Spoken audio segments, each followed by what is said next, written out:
আমাদের সাথে যুগপথে যারা আন্দোলনে ছিল তাদেরকে সাথে রেখে আমাদের 31 দফা বাস্তবায়ন এবং জাতীয় সরকার গঠন করা। বাংলাদেশের যে কোনো কঠিন সময়ে যে কোনো ক্রান্তি লগ্নে বাংলাদেশের মানুষ বারবার বাংলাদেশ জাতীয়তাবাদী দলের উপর আস্থা রেখেছে। এবারও সেই কাজটা বাংলাদেশের মানুষ বাংলাদেশ জাতীয়তাবাদী দল এবং তার নেতৃত্বের উপর আবারও আস্থা রেখেছে। বিগত দিনও ক্রান্তি লগ্নে কঠিন সময়ে যখনই আসছে সেটা বিএনপির উপর আস্থা রেখেছে। এবারও তারা তাই করেছে, কারণ তারা জানে একমাত্র বিএনপির মাধ্যমে যে কঠিন সময় থেকে আমাদের উত্তরণ ঘটাতে হলে বিএনপির মাধ্যমে সেটা করতে হবে।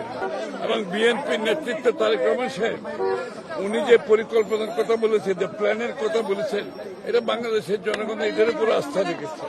আমরা জয়ী হয়েছে বলছি না, কিন্তু আমরা বলছি আমরা বাংলাদেশের জনগণের আস্থা অর্জন করেছি। বাংলাদেশের জনগণের আস্থা অর্জন করেছি, আস্থাটা রাখতে হবে। এটা অনেক বিশাল কাজ, আপনারা সবাই দোয়া করবেন।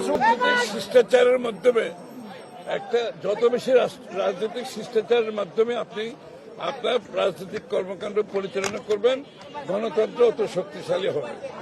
এবং আমরা যে গণতন্ত্র বাংলাদেশের মানুষের রাজনৈতিক সাংবিধানিক গণতান্ত্রিক অধিকারের কথা বলছি, সেটা রাজনৈতিক শিষ্টাচার অত্যন্ত গুরুত্বপূর্ণ। সেটার ক্ষেত্রে সেটা সংসদের ভিতরে হোক আর বাইরে হোক, আমরা কোনো কান্ট্রি সেন্ট্রিক, কোনো দেশ কেন্দ্রিক আমাদের কোনো পররাষ্ট্রনীতি নাই।